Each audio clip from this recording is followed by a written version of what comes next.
أعوذ بالله من الشيطان الرجيم.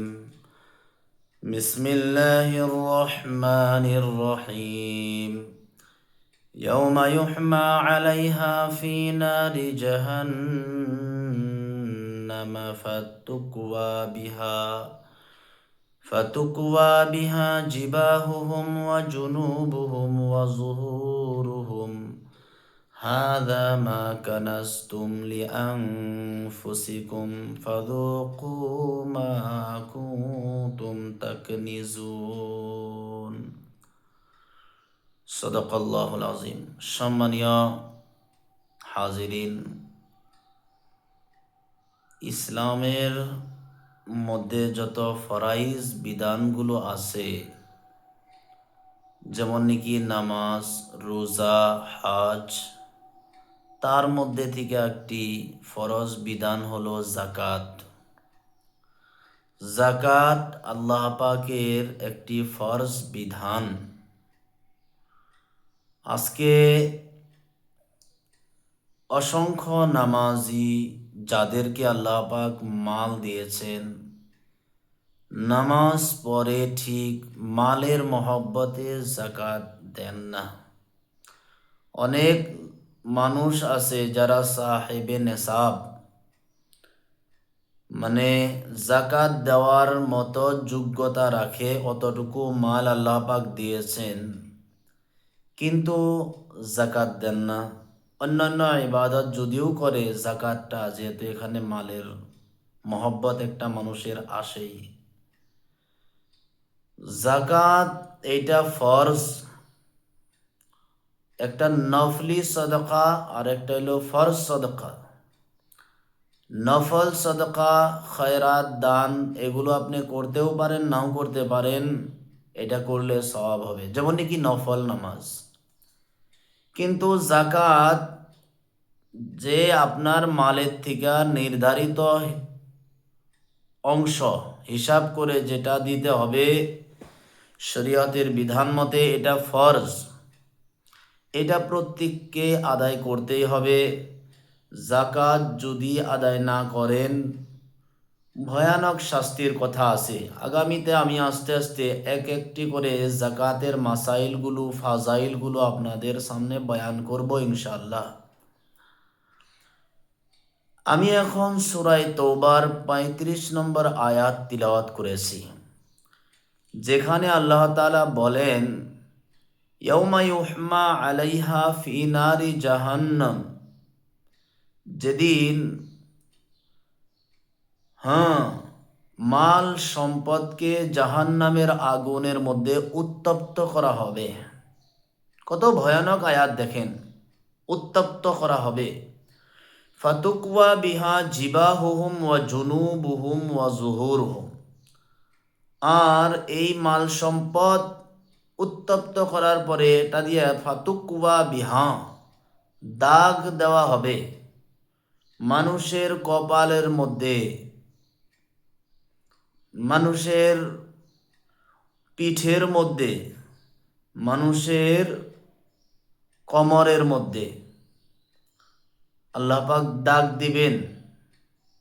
যেই মাল সম্পদ অর্জন করার পরে যাকাত আদায় করা হয় নাই, এই মালই জাহান্নামের উত্তপ্ত আগুনের মধ্যে গরম করে এই মাল দিয়ে দাগ দেওয়া হবে কপালে, পিঠে, কোমরে। এটা কোরআনের আয়াত।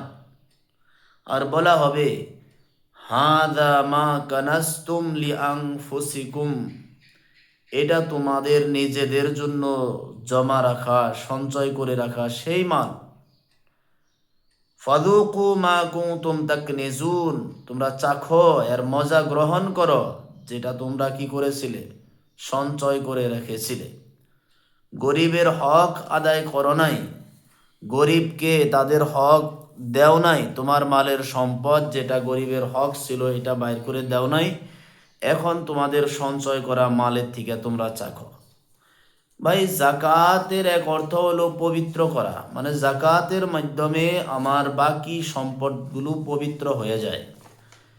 আমার 1,00,000 টাকার মধ্যে 2,500 টাকাই না, আমরা অনেক বড় মনে করি কেন? আমি 1,00,000 টাকার মালিক হলে সে না আমার উপরে 2,500 টাকা ফরজ, তে বাকি তো 98 কি 97,500 টাকা আমার কাছেই রইলো। আমি যদি 2,500 টাকা জাকাত না দেই, বাকি সমস্ত মালই আমার অপবিত্র হয়ে গেল।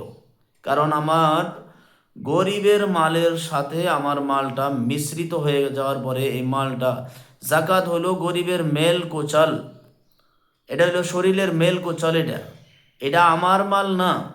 জাকাত এই জন্য দেওয়া ফরজ, গরিবরা যদি নাও আসে, আমি আরেকদিন বলেছি, তাদের কাছে গিয়া তাদেরকে দিয়ে সালাম করা, তাদের সম্মান দিয়ে তাদেরকে দেওয়া ফরজ।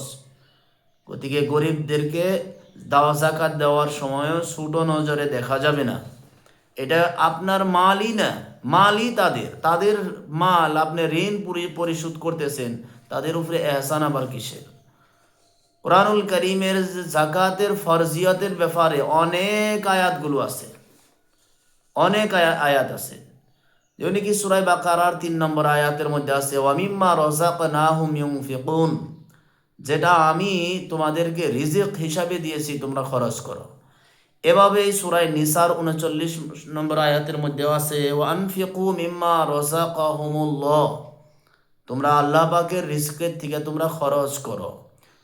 এমনইভাবে কোরআনুল কারীমের সূরা ফাতিরের 69 নম্বর আয়াতের মধ্যে আছে, ওয়া আনফিকু মিম্মা রাযাকনাহুম সিররা ওয়া আলানিয়া, প্রকাশ্যভাবে গোপনীয়ভাবে তোমরা কি আল্লাহ দেওয়া রিজিকের থেকে খরচ করো। এইভাবে সূরা ইব্রাহিমের মধ্যে আছে, সূরা আনআমের মধ্যে আছে, সূরা হাজ্জের 35 নম্বর আয়াতের মধ্যে আছে, অনেক আয়াতগুলোর মধ্যে আছে। বুখারী শরীফের মধ্যে লম্বা হাদিসের মধ্যে অনেকগুলো হাদিসের মধ্যে আছে। আল্লাহ তাআলা বলেন, আল্লাহ নবী সাল্লাম বলেন, হযরত ইবনে আব্বাস রাদিয়াল্লাহু তাআলা আনহু বর্ণনা করেছেন, আন্নান নবী সাল্লাল্লাহু আলাইহি সাল্লাম বাআসা মুআযান ইলাল ইয়ামান ফাকালা উদউহুম ইলা শাহাদাতি আল্লা ইলাহা ইল্লাল্লাহ আন্না রাসূলুল্লাহ ফাইনহুম আতাউ লিযালিকা ফাআলিমহুম ইন্নাল্লাহ ইফতারাযা আলাইহিম খামসা সালাওয়াতিন ওয়া ফি কুল্লি ইয়াউমিন ওয়া লাইলাতিন। হে মুআজ, তাদের কাছে গিয়া তাদেরকে প্রথমে তো কালিমার দাওয়াত দাও, শাহাদাতের দিকে ডাকো।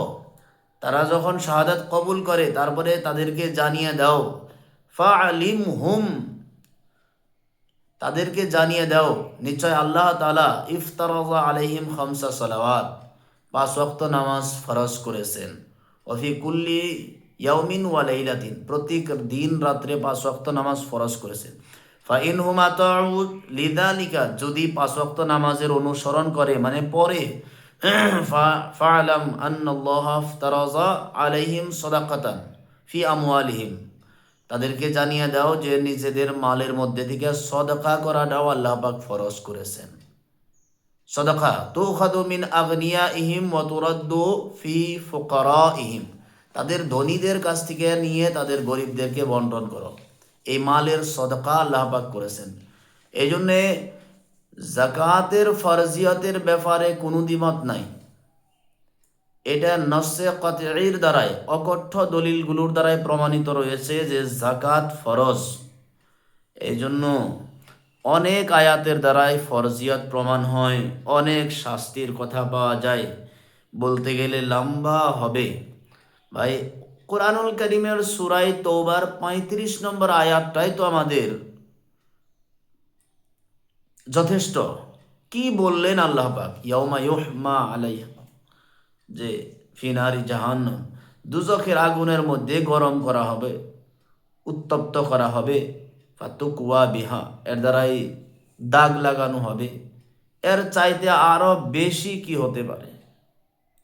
সুতরাং সম্মানীয় হাজিরিন, জাকাত ফরজ, জাকাত প্রত্যেকজনে আদায় করবেন।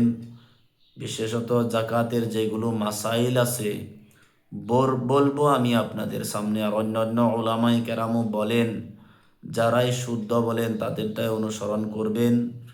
হ্যাঁ, বেশি বেশি করিয়া প্রচার করবেন ভিডিওটা, যাতে প্রত্যেকজনে জাকাতের দিকে ধাউতি হয়।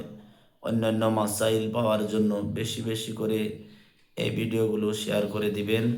আল্লাহ পাক সঠিক আমল সকলকে করার তৌফিক দান করুন।